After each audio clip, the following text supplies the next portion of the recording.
This last one was a truly inspirational book, a truly inspirational reading for his teaching. And actually, yeah, some of them I would like to quote and talk about. Jim Grant was executive director of UNICEF during the 1980s and 1990s.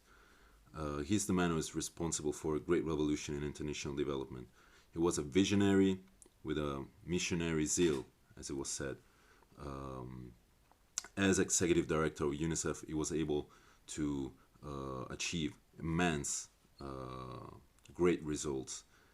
And for example, I would like to one reminds that the World Summit of Children in 1991.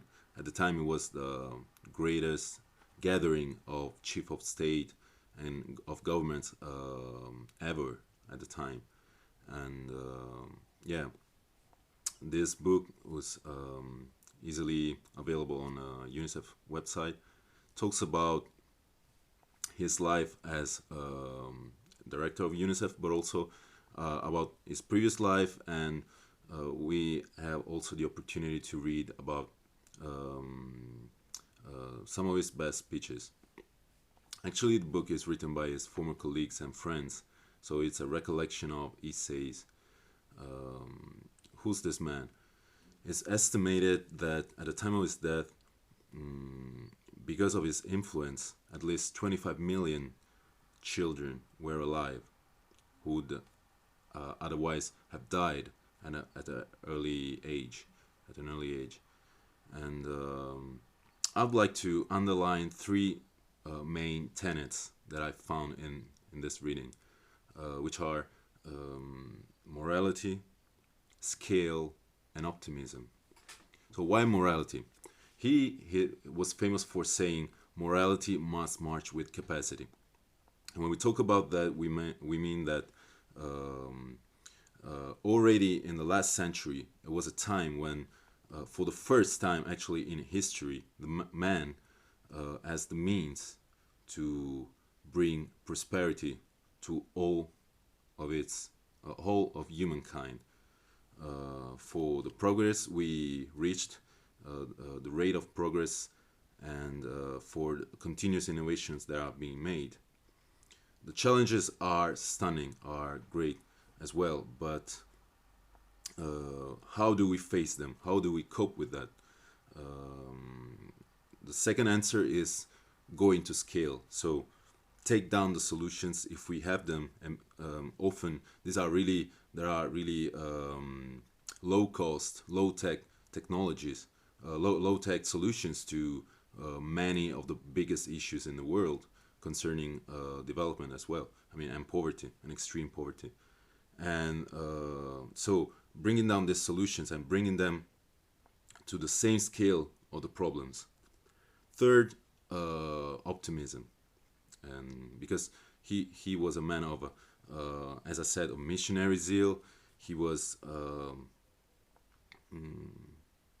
able to influence, to inspire people, and to create out of an organization, out of certain goals, to create a movement, which in some way changed the way we conceive international aid and development. And in particular, UNICEF became a great organization, maybe the biggest in the UN system. And here we can understand how that happened during the 1980s, especially. So if we talk about morality, we have to we can quote some of the best steps in this book. Actually, when he met on diplomatic visits, he met heads of state. Oftentimes, they were dictators. They were not democrats. He used to try to create a sort of good competition among countries. Anyway, so he vividly used the specter of 40,000 children, for example, dying each day, and quickly unleashed an onslaught on the human conscience through the now widely available means of communications. So he didn't use the technical terms most times. he was concentrated on the moral side, moral suasion of the issues he presented to the people who are responsible for national policies to implement what the UN system was suggesting, actually, to overcome these issues, and in particular regarding children, as we'll see. Then we can quote something, yeah, like this.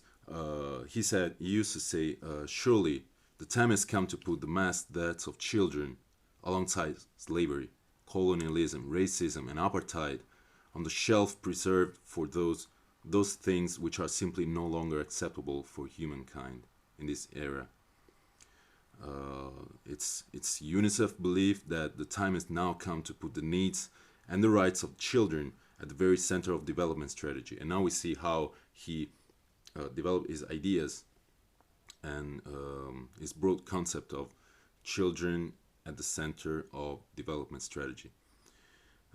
It is based, this belief, on the fact that childhood is the period when minds and bodies, values and personalities are being formed, and during which even temporary deprivation is capable of inflicting lifelong damage and distortion of human development. So, a child has one chance to develop, and the protection of that one chance therefore demands the kind of commitment that will not be superseded by other priorities. In the in any national policy or in any development policy, international policy as well, there will always be something more immediate, where there will never be anything more important than children. And as going to scale, which is also one of the main points in this book and in his work,